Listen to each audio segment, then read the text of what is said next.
Chapter 5 The Explorers Find Treasure. The next morning, Jessie woke up first, and she got up at once, for she was the housekeeper. The dog sat in the door of the car and looked at her as she jumped down to get the milk for breakfast. Then he jumped down after her. Jessie walked down by the little brook and stopped to look at the waterfall. It was beautiful. "I must look in the refrigerators," she said with a laugh. It was a funny refrigerator. There was a rock behind the waterfall, and the night before Jessie had put the 2 bottles of milk in a hole in this rock. Now she took out the bottles and found that the milk was very cold. "Is it good?" called Benny, who sat in the car door.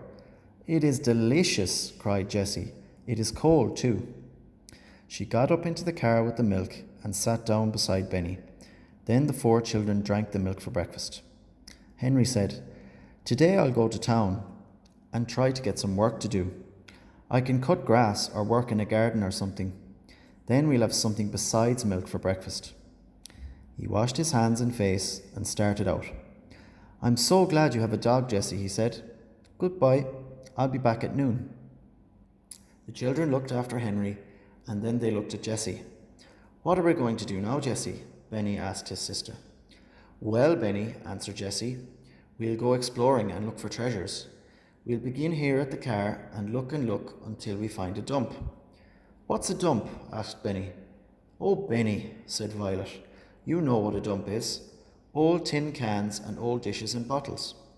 "Are old tin cans and dishes treasures?" Benny wanted to know. "They will be treasures for us," answered Jessie, laughing. "And wheels?" asked Benny again. "Will there be any wheels on the dump?" "Yes, maybe," replied Violet. "But cups, Benny, and plates, and maybe spoons. You like to drink milk out of a cup." "Oh, yes," agreed Benny politely, but anyone could see that his mind was still on wheels. The explorers started walking down the old rusty tracks, with Watch hopping along on 3 legs. The other paw, still tied up with Jessie's handkerchief, was held off the ground. But the dog looked very happy. He liked these kind children. They all walked along through the woods, looking this way and that. After a while, the old track came out into the sun, and the explorers found that they were on top of a hill. They could look down and see the town below them. "Henry is down there," said Jessie. Benny was walking along behind his 2 sisters. Suddenly he cried happily, "Look, Jessie, there's a treasure, a wheel." The girls looked where he was pointing, and they saw a big dump with many old bottles and tin cans on it. There were also both wheels and cups. Indeed, there were dishes of all kinds. "Oh, Benny," cried Jessie, "you saw the treasures first. What should we do without you?" Violet ran over to the dump. "Here's a white pitcher, Jessie," she cried. Jessie looked at it. It was all right, with only one small crack. "Here's a big white cup too," she said happily. "Can you use a teapot, Jessie?" asked Benny. "Yes, indeed," she replied. "We can put water in it. I have found 2 cups and a bowl. Let's look for spoons too." Violet held up what she had found. 5 spoons covered with rust. "Good," said Jessie. "Here's a big kettle. Let's pile all the dishes in it. Then we can carry them back to the boxcar." Benny had found 4 wheels just alike and laid them to one side. Now he held up a pink cup. There was a big crack in it, but it had a handle. "This will be my pink cup," said Benny. "I hope it will hold milk," said Jessie, laughing. "It's a beautiful cup, Benny." The children laid all their treasures, even the wheels, on a board, and the girls carried the board back to the boxcar between them. They put the dishes down by the brook. "Now we must wash them," said Jessie. "All right," agreed Benny. "We'll wash my pink cup." And never did a little boy hand dishes so carefully to his sisters as Benny did. The girls washed the dishes with soap, and Jessie used sand to get the rust off the spoons. "There," she said, washing the last shining spoon. "How fine they look! But I'm afraid they still aren't clean enough to eat from. When Henry comes, we'll get him to build a fire. Then we can have hot water to rinse them, and they will be very clean." The children sat back and admired the dishes. Suddenly Violet cried, "Oh, I know where to put them." Come and see what I found in the car last night. Both girls looked in at the door. Look on the door on the other side of the car, said Violet.